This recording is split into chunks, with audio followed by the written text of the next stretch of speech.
Last year Pune में 26 साल की सीए एन्ना सेबेस्टियन जो एक एमएनसी में जॉब करती थी, वर्क स्ट्रेस की वजह से अपनी जान से हाथ धो बैठी। लेकिन उनके फ्यूनरल के समय उनकी कंपनी का एक भी कोवर्कर वहां पे प्रेजेंट नहीं था। उनकी मदर ने कंपनी को लेटर लिख के कहा था कि कंपनी का कल्चर जो ओवरवर्क को ग्लोरीफाई करता है, इसे चेंज करना चाहिए। बिल्कुल इसी तरह का एक केस इस साल एक इंडियन टेकी प्रतीक पांडे के साथ हुआ, जो यूएस में माइक्रोसॉफ्ट में जॉब करते थे। उनकी एज भी सिर्फ 35 साल की थी, जिसके बाद उनकी फैमिली ने कहा कि कंपनीज को अपने एम्प्लॉयज को एक्सट्रीम वर्क डिमांड से प्रोटेक्ट करने के लिए स्टेप्स लेने चाहिए। और इस तरह के बहुत सारे केसेस हैं, लेकिन एक तरफ है ये वाले सारे केसेस और दूसरी तरफ हमारे बिलियनर्स हैं जो ये कहते हैं कि इंडियंस को और ज्यादा हासिल करनी चाहिए, हफ्ते में 70 से 90 घंटे तक काम करना चाहिए। I regret I'm not able to make you work on Sundays, to be honest. If I can make you work on Sundays, I'll be more happier. I work on Sundays also. शादी.com के founder Anupam Mittal कहते हैं कि अगर आपको life में कुछ extra ordinary करना है तो अपनी घड़ी देखना बंद कर दो। You're not going to achieve anything extraordinary in life by counting the hours that you're putting in. जबकि भारत में अगर आप देखो तो ऑलरेडी लॉन्गेस्ट वर्किंग आवर्स होते हैं, लेकिन इसके बावजूद हसल कल्चर जेनजी में एक ट्रेंड बन चुका है और लोगों की अनरियलिस्टिक एक्सपेक्टेशन सेट हो चुकी है। आजकल जेनजी को स्किल सीखने से ज्यादा जल्दी कंपनीज खोल के फाउंडर बनने की रहती है। अगर आप साइड हसल नहीं करते हो तो आपको शायद प्रोडक्टिव ही नहीं फील हो रहा होगा। और एक ऐसा बिलीव बन चुका है कि अगर आप अपने 20s में साइड हसल करने की बजाय फन एक्टिविटीज, लेजर या ट्रैवलिंग को प्रायोरिटाइज कर रहे हो तो आप कभी भी जिंदगी में सक्सेसफुल हो ही नहीं सकते। इसे लेड बैक एटीट्यूड समझा जाने लगता है। शाहरुख खान जो खुद एक सेल्फ मेड स्टार हैं, उनका वर्क लाइफ बैलेंस पर यह कहना है, There is nothing like healthy living, good living, sleep, food, आराम, relaxation, आंखों के ऊपर वो क्यूकम्बर लगा के खीरा वीरा, इससे कुछ नहीं होगा अगर आपको सक्सेसफुल होना है तो क्या लाइफ में हसल किए बिना कोई सक्सेसफुल नहीं हो सकता है? या ये अप्रोच सिर्फ लोगों को एक्सप्लॉइट करने के लिए बेची जा रही है और टॉक्सिक वर्क कल्चर को ग्लोरीफाई किया जा रहा है? यूथ के लिए एक सही अप्रोच क्या हो सकती है? आइए इस वीडियो में फिगर आउट करने की कोशिश करते हैं। आइए देखते हैं। आजकल के हसल कल्चर की रेस में लोग हेल्थ पर फोकस करना भूल गए। खाना फास्ट है, रूटीन फास्ट है और रेस्ट ऑलमोस्ट नॉन एग्जिस्टेंट है। हम प्रोडक्टिविटी ट्रैक करते हैं, प्रॉफिट ट्रैक करते हैं, लेकिन अपनी हेल्थ और शुगर लेवल्स को ट्रैक करना भूल जाते हैं, जिसकी वजह से लाइफस्टाइल डिजीजेस बढ़ती जा रही हैं, जैसे कोलेस्ट्रॉल, हाई ब्लड प्रेशर और डायबिटीज। और आज भारत पूरी दुनिया में डायबिटीज का कैपिटल बन चुका है। 8 करोड़ इंडियंस को डायबिटीज है और ये नंबर अगले कुछ सालों में 13 करोड़ होने वाला है। और इसकी मेन वजह है हमारी फूड हैबिट्स। रिसर्चर्स कहते हैं कि ज्यादातर इंडियंस की डाइट में प्रोटीन और फाइबर की कमी होती है और ये दोनों न्यूट्रिएंट ब्लड शुगर कंट्रोल और लॉन्ग टर्म एनर्जी के लिए सबसे ज्यादा जरूरी है। डायबिटिक्स की सबसे बड़ी प्रॉब्लम होती है मॉर्निंग स्पाइक्स, जिससे उन्हें पूरे दिन थकान महसूस होती है। इसीलिए जरूरी है कि ब्रेकफास्ट में हम प्रोटीन और फाइबर इंक्लूड करें, जिसका एक इजी सोल्यूशन है कि आप ब्रेकफास्ट की पोर्शन को बैलेंस करके साथ में एक मग ऑफ प्रोटीनेक्स डायबिटीज केयर का लें। ये एक साइंटिफिकली डिजाइन फॉर्मूला है जिसमें हाई प्रोटीन और हाई फाइबर है और ये क्लिनिकली प्रूवन है ब्लड शुगर स्पाइक्स को 59% तक कम करने में जब आप इसे ब्रेकफास्ट के साथ लेते हैं। और इस वर्ल्ड डायबिटीज डे पर प्रोटीनेक्स डायबिटीज केयर एक और स्टेप आगे बढ़ रहा है। हर 400 ग्राम के पैक के साथ आपको मिलेगा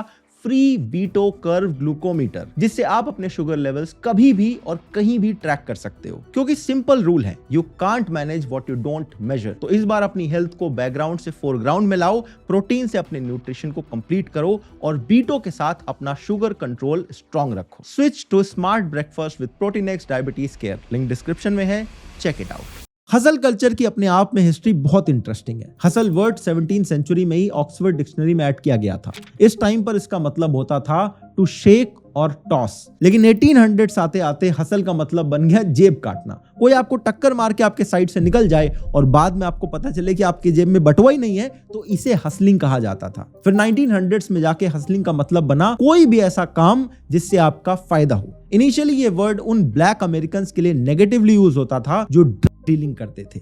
1950 में पहली बार शिकागो के एक न्यूज़पेपर में साइड हसल वर्ड को यूज किया गया, जिसका मतलब था मेन जॉब के अलावा एक और एडिशनल जॉब करना। फिर इसके बाद ब्लैक रैपर्स ने इस वर्ड को अपने सॉन्ग्स में यूज किया और ये एक पॉजिटिव टर्म बनता चला गया। इसके बाद मोस्टली जो बिजनेस वाले लोग थे उन्होंने इस वर्ड को यूज करना शुरू करा और टेक वर्ड में हसलिंग एक बज वर्ड बन गया और आजकल जेनजी इसे सबसे ज्यादा यूज करते हैं। आज के टाइम पर हसल कल्चर का मतलब बन गया है कि किसी भी तरह हाथ पैर मार के बहुत सारा पैसा कमा लो। उसके लिए फिर चाहे तुम्हें 2 जॉब्स करनी पड़े, संडे को भी काम करना पड़े, ऑल नाइटर्स पुल करने पड़े, बस कैसे भी करके पैसा कमाना हसल कल्चर बन चुका है और इस चक्कर में लोग आजकल कॉलेज भी खत्म नहीं करते हैं और बिना कुछ सीखे ही साइड हसल शुरू कर देते हैं। Bro, this is my side hustle, I sell sneakers. कोई स्नीकर बेच रहा है और किसी ने ऑनलाइन थ्रिफ्ट स्टोर खोल रखा है। पोर्टफोलियो बिल्ड करने की इतनी जल्दी रहती है कि कोई भी अनशंड इंटर्नशिप पकड़ लेते हैं जिसमें कुछ भी सीखने को नहीं मिलता, बस एक अंदर से फीलिंग आती है कि चलो कुछ कर तो रहे हैं, कहीं पर बिजी तो है। अगर आपने नोटिस किया है तो कुछ साल पहले तक हसलिंग एक काफी कूल टर्म बन गया था। लोग बहुत प्राउडली कहते थे कि हम हसल कर रहे हैं, ग्राइंड कर रहे हैं। ये वर्ड इतना पॉपुलर बन गया था कि एमटीवी ने हसल नाम से एक पूरा शो बना दिया था रैपर्स के लिए। लेकिन फिर धीरे धीरे हमें इसकी एक्सट्रीम साइड दिखना शुरू हो गई। जो लोग दिन रात हसल कर रहे थे वही धीरे धीरे कहने लगे कि भाई अब बर्नआउट सा फील होने लगा है। कोविड के टाइम पर लोगों को फैमिली और रिलेशनशिप की वैल्यू रियलाइज होने लगी और पता चला कि इस हसल का कोई भी अंत नहीं है।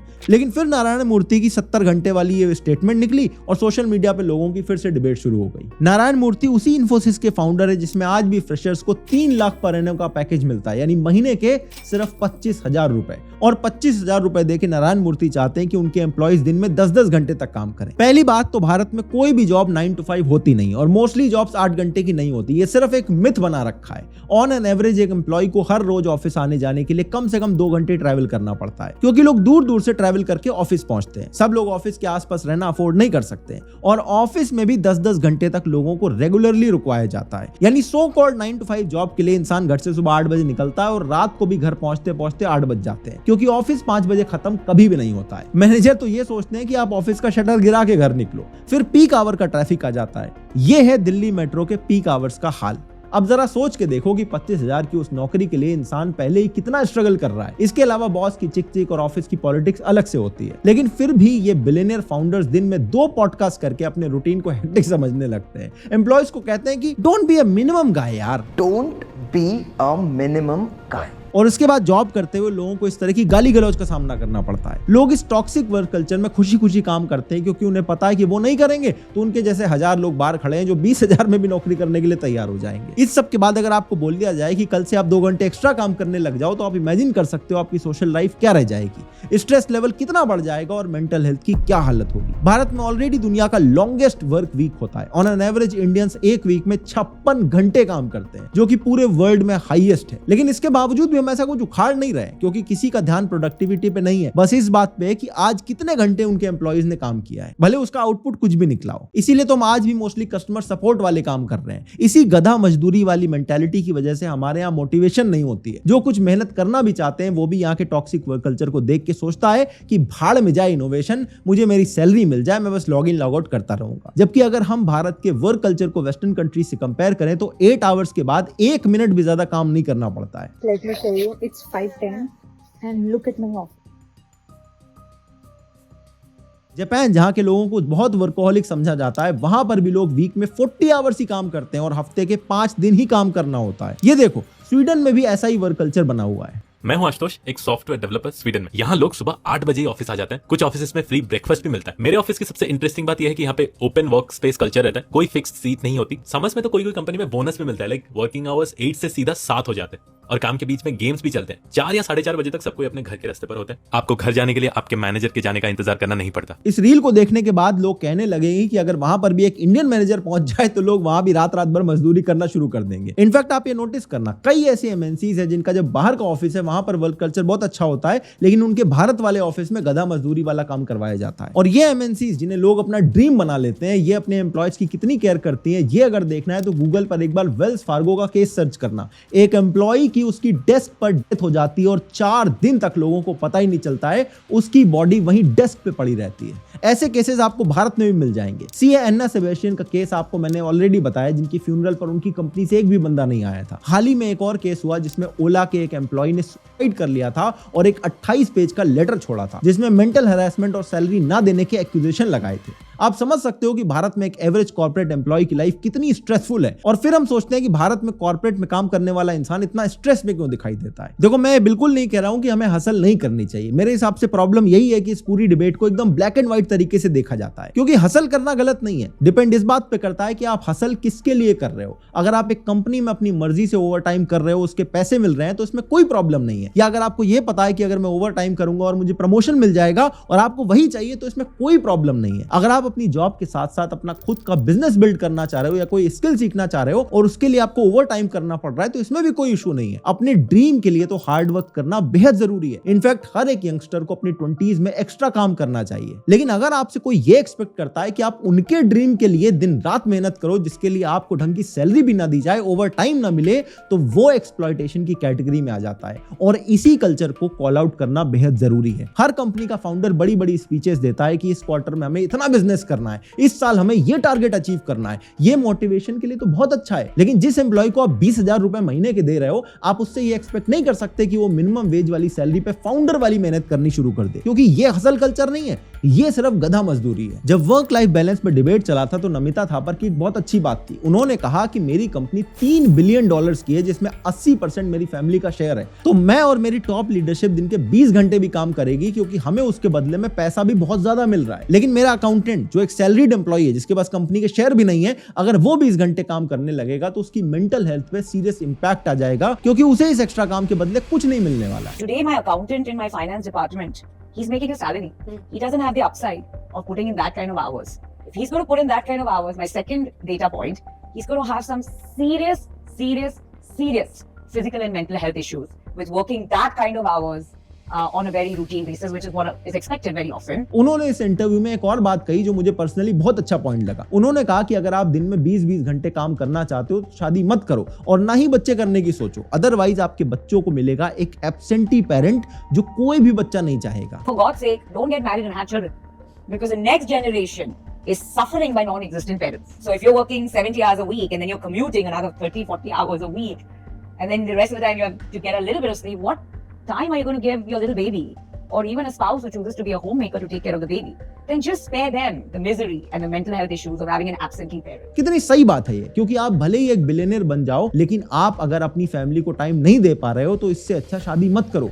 B married to your work. इसीलिए जब शाहरुख खान इस तरह की मोटिवेशनल स्पीच देते हैं, अगर आपको सक्सेसफुल बनना है, एक तो खाना मत खाइएगा प्लीज, खाने में परेशान हो जाए, खाना खाना है, सोना है, आराम करना है। There is nothing like healthy living, good living, sleep, food, आराम, रिलैक्सेशन। तो एक बार ये सोचो कि उनको उनके काम के कितने करोड़ों रुपए मिल रहे हैं और आपको अपने काम के बदले क्या मिल रहा है। दूसरा, सबकी अपनी अपनी प्रायोरिटीज होती हैं। अगर आपको लगता है कि आप काम को ज्यादा प्रायोरिटाइज करना चाहते हो तो बिल्कुल करो। जरूरी थोड़ी कि सबको ट्रैवलिंग पसंद हो या सबको वीकेंड में पार्टी करनी हो सकता है आपकी प्रायोरिटी हो प्रमोशन, हो सकता है आपकी प्रायोरिटी हो स्किल्स और एक्सपीरियंस गेन करना, पोर्टफोलियो बिल्ड करना। तो अगर आप ये विलिंगली करना चाहते हो तो इसमें कोई प्रॉब्लम नहीं है। मैं खुद पिछले 8 साल से फुल टाइम जॉब करता हूं, उसके साथ साथ यूट्यूब भी मैनेज कर रहा हूं, जिसकी वजह से मुझे मोस्ट ऑफ द टाइम 16 से 18 घंटे काम करना पड़ता है। ऑल नाइटर्स पुल करने पड़ते हैं, नींद से कॉम्प्रोमाइज करना पड़ता है। मेरा पिछले 8 साल में एक भी वीकेंड नहीं हुआ। मैं बाहर भी बहुत कम जाता हूं, लेकिन मैं ये चीज किसी को भी रेकमेंड नहीं करता हूं। मेरी टीम में और भी लोग काम करते हैं, मैं उनसे कभी भी एक्सपेक्ट नहीं करता कि वो मेरे जितना काम करना शुरू कर दें, क्योंकि इसके कॉन्सिक्वेंसेस होते हैं। हेल्थ पे एक मेजर इंपैक्ट पड़ता है, फैमिली के लिए टाइम नहीं बचता है। और इसीलिए आप कुछ रील्स देखकर या सोशल मीडिया से इन्फ्लुएंस होकर हसल के चक्कर में पड़ रहे हो तो समझ लो कि एक नेगेटिव इन्फ्लुएंस हो सकता है। ऐसी हसल करने वाले लोग जब सोशल मीडिया पर अपने लाइफस्टाइल दिखा के नैरेटिव क्रिएट करने की कोशिश करते हैं कि पार्टी करने वाले या साइड हसल ना करने वाले प्रोडक्टिव नहीं है, अपने 20s को वेस्ट कर रहे हैं,